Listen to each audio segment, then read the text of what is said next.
అస్సలాము అలైకుం. Hi friends, welcome to mom's kitchen. Friends, ఈ వీడియోలో ఇంకో కొత్త వంటకంతో మీ ముందుకు వచ్చేసానండి. ఈరోజు వీడియోలో మటన్ బిర్యానీ సింపుల్గా వంటరాని వాళ్ళు కూడా ఎలా చేసుకోవాలో చూపించబోతున్నాను. చాలా టేస్టీగా వచ్చిందండి. ఇలాంటి మంచి మంచి వీడియోస్ కోసం నా ఛానల్ని సబ్స్క్రైబ్ చేసుకోండి. ఇంకా లైక్ అనేది ఇవ్వండి. లైక్ ఇవ్వడం వల్ల ఈ వీడియో అనేది ఇంకొంతమందికి రీచ్ అవుతుంది. ఫ్రెండ్స్, ఖచ్చితంగా లైక్ అనేది ఇవ్వండి.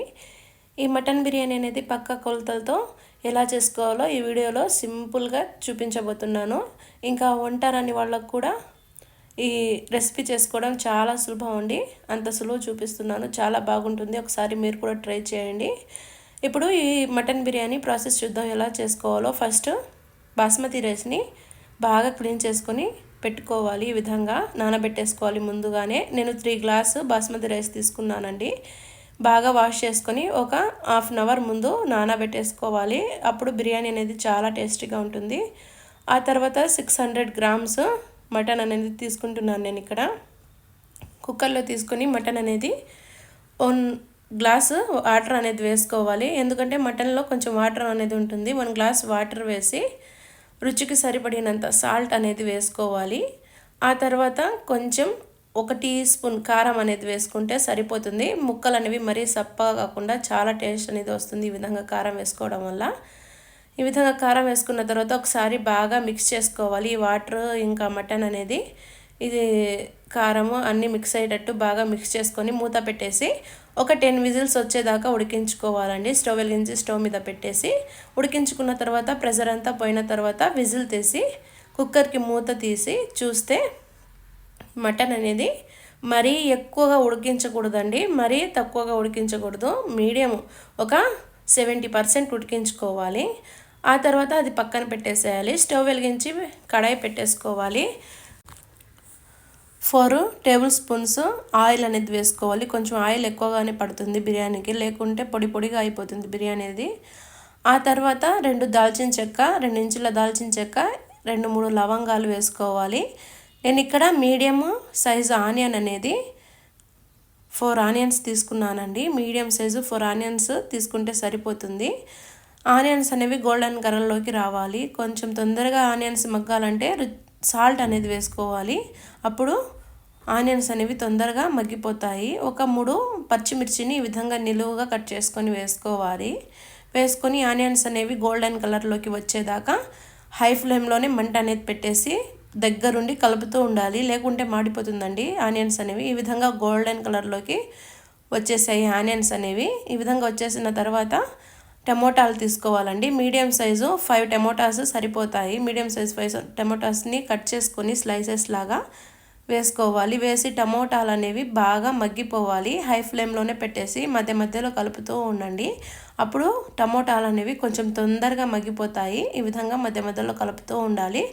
ఒక 2 మినిట్స్ మూత అనేది పెట్టేసి మీడియం ఫ్లేమ్లోకి అడ్జస్ట్ చేసుకోవాలి. అప్పుడు తొందరగా మగ్గుతాయి. ఈ విధంగా మూత తీసి చూస్తే టమోటాలు మెత్తపడిపోయి ఉంటాయి. అప్పుడు అల్లం వెల్లుల్లి పేస్ట్ అనేది వేసుకోవాలి. నేను ఇక్కడ 4 టేబుల్ స్పూన్ అల్లం వెల్లుల్లి పేస్ట్ అనేది వేసుకున్నానండి. వేసి అల్లం వెల్లుల్లి పేస్ట్లోని పచ్చివాసన అంతా పోయేదాకా బాగా ఫ్రై చేసుకోవాలి.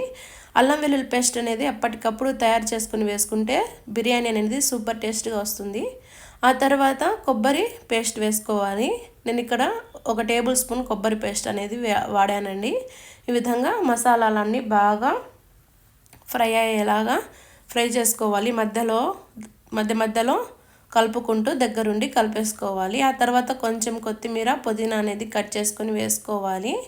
ఈ విధంగా అడక్కు అంటకుండా మధ్య మధ్యలో కలుపుతూ ఉండండి. ఇప్పుడు మీడియం ఫ్లేమ్లోనే అడ్జస్ట్ చేసుకొని మధ్య మధ్యలో కలుపుతూ ఉండండి. అప్పుడు మసాలాలు అనేవి తొందరగా మగ్గిపోతాయి, ఫ్రై అయిపోతాయి.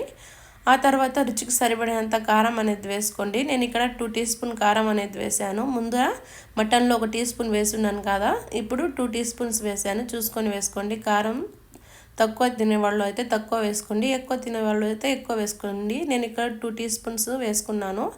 1 టేబుల్ స్పూన్ పెరుగు అనేది వేసుకున్నాను. చాలా టేస్ట్గా వస్తుంది పెరుగు అనేది వేసుకోవడం వల్ల ఈ బిర్యానీలో.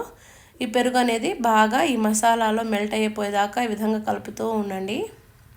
ఈ విధంగా కలుపుతూ అడక్కు అంటకుండా చూసుకోవాలి. ఈ విధంగా కలిపేసుకుంటూ ఉండాలి. ఆ తర్వాత రుచికి సరిపడినంత సాల్ట్ అనేది వేసుకోండి. ముందర మటన్లో వేస్తున్నాము, ఇంకా ఆనియన్ అనేవి మగ్గేటప్పుడు వేస్తున్నాము. అందుకని చూసుకొని సాల్ట్ అనేది వేసుకోవాలి. వేసి ఒకసారి ఈ విధంగా బాగా కలిపేసుకోవాలండి. మసాలా అన్నీ బాగా ఫ్రై అయిపోయి ఈ విధంగా ఆయిల్ అనేది పైకి తేలాలి. మసాలాలు బాగా ఫ్రై అయితేనే బిర్యానీ అనేది చాలా టేస్ట్ అనేది వస్తుందండి. ఈ విధంగా బాగా ఫ్రై అయిపోయిన తర్వాత ముందుగా ఉడికించుకున్న మటన్ని వాటర్ తీసేసి వట్టి ముక్కలు మాత్రమే వేసుకోవాలండి. ఈ మసాలాలో ఒక 15 మినిట్స్ ఈ ముక్కలన్నీ వేసి ఈ మసాలాలో 15 మినిట్స్ అనేది ఫ్రై చేస్తే ఈ మసాలాలన్నీ ఆ ముక్కలకి పట్టి ముక్కలు అనేవి టేస్ట్గా బిర్యానీ అనేది టేస్ట్గా తయారవుతుంది. వాటర్ తీసేసి ఈ విధంగా ముక్కల్ని బాగా వేసి ఈ మసాలాలన్నీ పట్టేటట్టు ఒకసారి బాగా కలిపేసుకొని ఒక 5 మినిట్స్ 3 మినిట్స్ మూత పెట్టేసి సిమ్లో పెట్టేసి బాగా ఉడికించుకోవాలి మటన్ని. మిగతా 30% కూడా ఉడికినట్టు మటన్ని చూసుకోవాలి. ఆ తర్వాత ఈ విధంగా మూత తీసి చూస్తే మటన్ బాగా మగ్గిపోయి ఈ మసాలాలన్నీ పీల్చుకొని చాలా టేస్ట్గా ఉంటుందండి. ఈ విధంగా బాగా కలిపేసుకోవాలి. కలిపేసుకున్న తర్వాత మధ్య మధ్యలో అడగ అంటకుండా కలుపుతూ ఉండండి. అప్పుడే అడగ అంటకుండా ఉంటుంది. చాలా టేస్టీగా ఉంటుందండి మటన్ బిర్యానీ అనేది. మీకు రైతాతో కూడా బాగుంటుంది. దీనికి ఎసరు పోసుకోవాలండి. ఒక గ్లాస్కి 1.5 గ్లాసు వాటర్ అనేది తీసుకుంటున్నాను నేను. ఇప్పుడు 3 గ్లాసు బియ్యానికి 5 గ్లాస్ వాటర్ అనేది వేసాను. ఈ విధంగా బాగా ఎసరు వచ్చాక ఉడికిన తర్వాత వాటర్ని ముందుగా కడిగి ఉంచుకున్న రైస్ని వేసుకోవాలి. వట్టి రైస్ని మాత్రమే వేసుకోవాలండి, వాటర్ లేకుండా వట్టి రైస్నే వేసి ఒకసారి బాగా కలిపేసుకోండి. మటన్ ఉడికించిన వాటర్ కూడా నేను పడేయలేదండి, ఈ రైస్లోనే వాడేసాను. ఆ తర్వాత ఈ విధంగా మూత అనేది పెట్టేసి ఒక హాఫ్ అన్ అవర్ మీడియం ఫ్లేమ్లో పెట్టి మధ్య మధ్యలో కలుపుతూ ఈ విధంగా రైస్ని తయారు చేసుకోవాలి. బిర్యానీ అనేది రెడీ అయిపోతుంది. ఈ విధంగా తయారు చేసుకుంటే రెడీ అండి. ఈ విధంగా రెడీ అయిపోయిన బిర్యానీకి స్టవ్ అనేది ఆఫ్ చేసేసి ఒక సర్వింగ్ బౌల్లోకి తీసుకోండి. వేడి వేడి మటన్ బిర్యానీ రెడీ అండి. చాలా టేస్టీగా ఉంటుంది. ఈ ప్రాసెస్లో చేసి చూడండి, మీరు కూడా చాలా బాగుంటుంది. సూపర్గా వచ్చిందండి బిర్యానీ అయితే. Mutton biryani ready. దీనికి రైతా అయినా పెరుగు పచ్చడి అయినా ఇంకా గోంగూర పచ్చడి అయినా వంకాయ పులుసుతో అయినా సర్వ్ చేసుకోవచ్చు. చాలా బాగుంటుంది. ఒక హాఫ్ అన్ అవర్లోనే చేసేయచ్చండి టేస్టీ బిర్యానీ. ఇలాంటి మంచి మంచి వీడియోస్ కోసం నా ఛానల్ని సబ్స్క్రైబ్ చేసుకోండి. Thanks for watching.